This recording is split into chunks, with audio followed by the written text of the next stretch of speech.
When the phone rang that morning, I almost didn't pick it up. It was a number from the local branch of First Savannah Bank.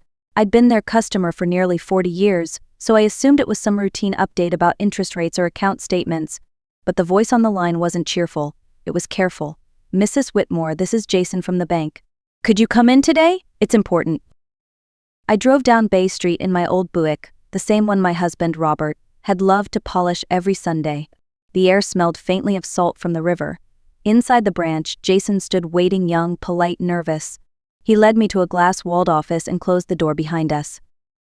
"Mrs. Whitmore," he began softly, "a man came in last week claiming to be your son, Daniel Whitmore. He presented documents stating that you were no longer capable of managing your own finances.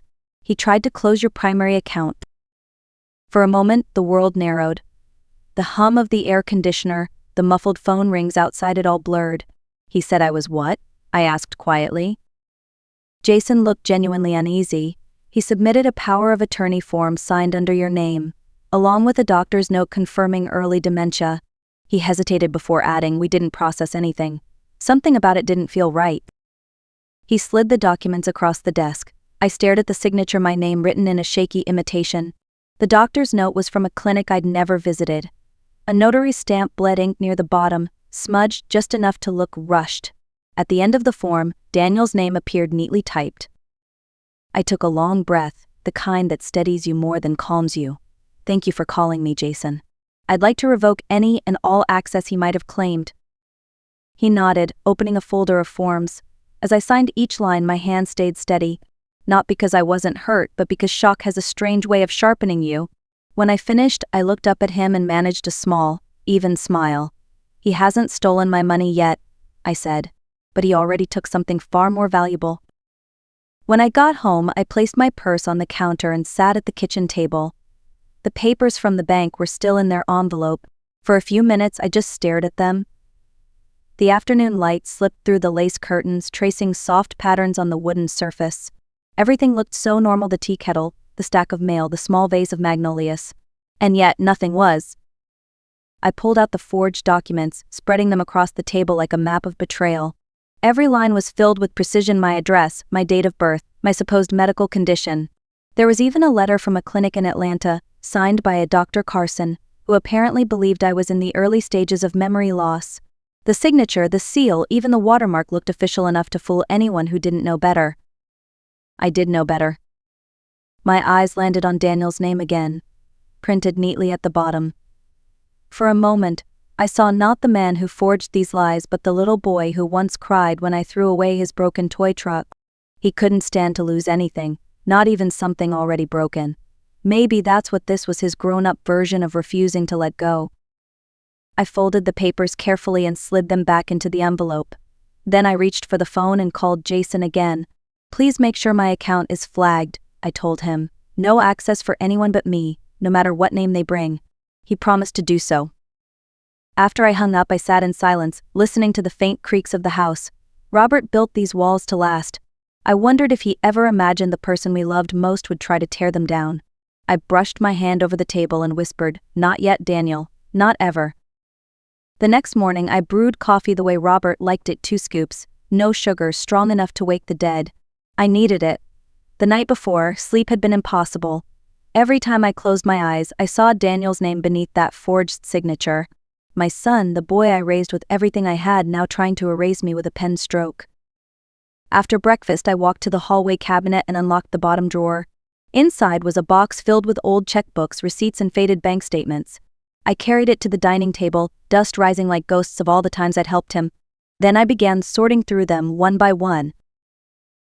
The first check I ever wrote for Daniel was for $75, his high school football trip to Jacksonville. Then came the college tuition, the first apartment deposit, wedding expenses, a car loan I paid off when he hit a rough patch. The list went on: medical bills, credit card debt, therapy after the divorce, and a second car when Melissa said she needed something safer for the baby. I began writing the amounts in a notebook, a habit I'd kept since my teaching days. Numbers don't lie, even when people do.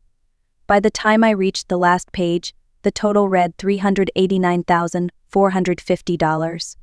And that wasn't counting the groceries, the holidays, or the times I quietly slipped him cash so he wouldn't be embarrassed in front of his wife. I set down the pen and stared at the total. It looked unreal, like someone else's life. I had given him more than money. I'd given him forgiveness, over and over, each check a small apology for loving him too much. For the first time in years, I felt something inside me shift. It wasn't anger. It was clarity. This wasn't about losing money. It was about finally realizing what I'd been paying for all along, peace I never received. By noon, I'd made up my mind. I wasn't going to cry, and I wasn't going to call Daniel. I was going to call someone who understood consequences. Caroline Hartman had been our attorney for years. She'd helped Robert and me set up our wills after his first heart attack, and I trusted her more than anyone outside the family. When she picked up, her voice was steady as always. "Helen, it's been too long, what's going on?" "I need to change my will," I said simply, "and revoke every power of attorney that has my son's name on it." Caroline didn't ask for details. She must have heard the tone in my voice, the kind that comes from the end of patience, not the start of grief. "Come by this afternoon," she said. "I'll clear my schedule." At her office, she listened as I told her everything: the forged signature, the doctor's note, the fake story about dementia. She took notes in her tidy handwriting, pausing only once. "Do you want to press charges?" she asked. "Not yet," I replied, "but I want protection." She nodded. "We can revoke everything immediately, and I assume you want to adjust the inheritance?" "Yes," I said. "My granddaughter Grace will be the new beneficiary. Set up a trust in her name. She's the only one who still visits because she wants to, not because she's keeping score." For the next hour, we went through documents, signatures, and legal jargon. When it was done, Caroline gathered the papers neatly and smiled. "You've taken back control, Helen. That's no small thing." Outside, the air felt lighter than it had in days. I stood on the sidewalk, looked up at the bright Georgia sky, and whispered to myself, "Let him call me weak now." 3 days passed before Daniel called. The first 2 times, I ignored the ringing. On the third, curiosity won. His voice came through soft, almost rehearsed. "Mom, I think there's been some confusion. The bank must have mixed up the paperwork." I stayed silent. He sighed dramatically. "Melissa and I were just trying to make sure everything was handled in case something happened to you. You know how forgetful you've been lately?" My grip on the phone tightened. "Forgetful," I said. "You mean the kind of forgetful that lets me sign every tuition check and pay every bill you ever sent my way?" He chuckled awkwardly. "Mom, please, let's not get emotional. We're family." "Family." The word landed heavy. "You forged my signature, Daniel." "That's not how it happened," he said quickly. "Melissa had a friend at the notary office. Maybe the form got mixed up. Look, we'll fix it. Just don't make this a big deal." "It's already a big deal," I said quietly. "You tried to take my life's work and call it love." There was silence, the kind that stretches too long, until you can almost hear the truth breathing on the other end. Finally, he said, "You're blowing this out of proportion. If you start changing things legally, people will talk." "Let them," I replied. "I've spent enough years keeping quiet for your comfort." The next morning, his car pulled up in front of my house. I watched from the porch as he got out, same confident stride, same expensive jacket I'd probably helped pay for. He climbed the steps and stopped 2 feet away. "Mom, I'm here to talk face to face." "No," I said evenly. "You're here to convince me to forget." He opened his mouth, but I raised a hand. "You think being my son gives you rights to my decisions, my accounts, my dignity?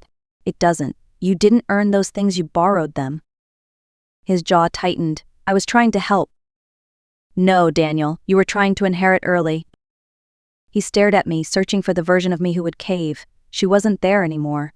I turned, opened the door, and before stepping inside said, "You haven't lost my money yet, but you've already lost your mother." Then I closed the door. Not slammed, not locked, just closed. Quietly, completely. For a few days there was silence. Then the storm began. It started with a polite email from Melissa, my daughter-in-law. The subject line read, "Let's talk, Mom." The message was syrupy and rehearsed, full of phrases like family unity and misunderstandings. She wrote that Daniel had only been acting out of concern, and that I should reconsider the recent legal changes for the sake of peace. Attached was a photo of Grace from a year ago, smiling at Thanksgiving, like guilt could be softened by nostalgia. I didn't reply. 2 days later, Pastor Evans from our local church called. "Helen, I'm not sure what's going on," he said gently, but Daniel came by. He seemed worried about you said you've been making rash decisions and forgetting details. His tone was kind, but underneath it, I could hear the seed of doubt they were planting. Thank you, Pastor, I said calmly, but please tell my son I remember more than he wants me to. By the end of the week, a man named Peter from a financial advisory firm left a voicemail, introducing himself as Daniel's consultant. He spoke with the confidence of someone who thought age meant weakness. Mrs. Whitmore, he said, I'd love to assist in reorganizing your estate to ensure your legacy remains intact. I didn't bother calling him back. Instead, I forwarded the message to Caroline, who replied with 3 words, let me handle it. That weekend at church, I noticed the glances, the whispers that stopped when I turned. It didn't hurt the way I expected. It only reminded me how fast truth becomes rumor when people prefer lies that sound polite. I went home, brewed tea, and sat by the window. The magnolia tree swayed in the breeze, steady, unbothered. That's how I wanted to be rooted, not reactive. They could spread stories. They could call me forgetful, fragile, senile. But I knew the truth. Silence wasn't surrender. It was strategy. The rumors didn't stop. They never do when silence unnerves people more than shouting. So I decided to give them something true to talk about. On Monday morning, I called the Savannah Public Library and asked to reserve their community room for Wednesday evening. Is this for a book club? The woman on the phone asked. No, I said. It's for a story. Mine. I printed a small stack of flyers on my old home printer, black and white, nothing fancy. Wednesday, 7 p.m. A quiet retelling by Helen Whitmore. Free and open to all. I left a few at the coffee shop, the florist, and even one on the church bulletin board. Then I waited. When the night came, I wore my navy dress and Robert's old pearl brooch. The library lights were warm, soft. A few rows of folding chairs filled quickly. Neighbors, church members, a woman from the grocery store, even 2 young girls holding notebooks. And in the back, near the exit, stood Melissa. No Daniel. Of course not. He never faced what he started. I stepped to the front, no microphone, just me and a small podium. Good evening, I began. My name is Helen Whitmore. I've lived in this town for 56 years. I'm not here to ask for sympathy or to gossip. I'm here to tell you the truth because it's been told for me long enough. The room quieted. I told them about the forged documents, the fake doctor's note, the attempt to declare me incompetent. I spoke of my son's entitlement, my silence, my mistake of confusing help with control. My voice didn't shake. It had been waiting too long for this. When I finished, I looked straight at Melissa. If protecting myself is called betrayal, then I suppose I've finally learned how to betray correctly. No applause followed, just stillness, the kind that means people are thinking. When it ended, a few came forward, touched my hand, said nothing. Grace hugged me last, whispering, "You looked taller tonight." I smiled. That's what happens when you stop bowing. A week passed after the library reading, and the town settled into a strange quiet. The whispers faded. The pitying looks turned into nods of respect. But I knew Daniel and Melissa well enough to recognize silence as planning, not peace. It came in the mail one Thursday afternoon, a thick white envelope marked confidential. The return address read Whitmore Associates, a firm Daniel had worked for years ago. I made myself a cup of tea before opening it. The smell of bergamot steadied me. Inside was a neatly typed letter. Dear Mrs. Whitmore, it began. In the interest of preserving family dignity, we propose the following. You agree to dissolve the trust in Grace's name and reinstate the previous distribution of your estate. In exchange, we will cease all legal inquiries and refrain from further contact. It ended with their signatures, not a lawyer's, just Daniel and Melissa's, side by side like a pair of signatures on a receipt for shame. I read it twice, then a third time. Every word was soaked in manipulation disguised as respect. They weren't asking for reconciliation. They were demanding silence, my silence. I pulled out a small card and wrote only 2 lines. No, my dignity was never yours to negotiate. I sealed it in an envelope, stamped it, and left it on the hall table for Grace to mail when she next visited. That evening, as the sun sank behind the magnolia tree, I felt something new. Not triumph, not revenge, just peace. The kind that comes when you finally stop explaining why you deserve to keep what's already yours. Grace came by the next morning, her hair still damp from the rain. She brought muffins from the cafe downtown and the same wide eyes she'd had as a child. They're quiet, she said, sitting down at the kitchen table. Too quiet. Dad unfriended me. Deleted every photo of us. I poured her a cup of tea. Let him delete, I said gently. We still have memory. She gave a small, shaky laugh. He says I'm choosing sides. You're not choosing sides, I replied. You're choosing truth. There's a difference. For a moment, neither of us spoke. The house was filled with the smell of tea and rain, the kind of stillness that feels earned. Grace stared down at her mug. Do you ever regret it? She asked, standing up like that, making it all public. I thought about the night at the library, the faces, the hush, the freedom of saying things out loud that had been rotting in silence. No, I said finally. The only thing I regret is waiting so long to stop apologizing for being right. Her eyes glistened. She reached across the table and squeezed my hand. I'm proud of you, Grandma. That word still made my throat tighten. I squeezed back. I'm proud of you too, Grace. You didn't ask for money, you didn't ask for power, but you stayed. And that's worth more than both. Before she left, I gave her the sealed envelope with my short reply to Daniel's letter. She looked at it, then at me. You're sure about this? Completely, I said. He wanted a response. He'll get one, just not the one he expected. When she drove off, I stood by the window, watching her car disappear down the wet road. For the first time in a long while, I felt light, not because I'd won, but because I'd finally stopped losing. Days turned into weeks, and the world moved on as if nothing had happened. But inside my small red brick house in Savannah, everything had changed. The quiet no longer felt heavy. It felt earned, like the kind that settles after a storm that has finally spent itself. The mailbox stayed empty for days. No letters, no lawyers, no more claims to family dignity. I watered the garden, read the newspaper, and let life shrink back to ordinary size. On Sunday morning, Grace arrived with cinnamon rolls, still warm from the oven.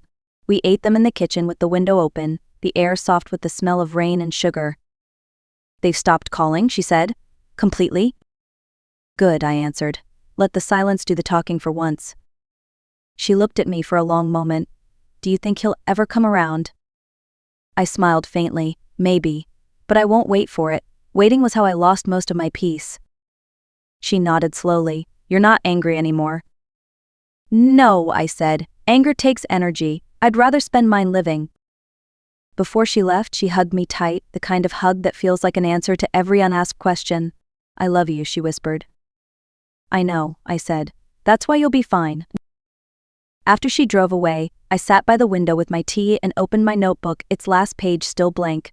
I wrote one final line. Let the silence you choose be the peace they never gave you. I tucked it beside the trust papers and closed the drawer. Outside, the magnolia tree had lost most of its blossoms, but the few that remained held on stubbornly against the wind. I thought of Grace, of Caroline, of every woman who'd ever been told she was too old to matter, too gentle to fight, too quiet to win. Maybe this story wasn't about revenge at all. Maybe it was about reclamation of dignity, of self, of voice. And if anyone out there needed to hear it, I'd tell them this: you don't owe anyone your silence. You don't owe anyone forgiveness that comes chained to fear. It's never too late to stand your ground. If this story meant something to you, share it. Someone might still be waiting for a sign that it's time to speak.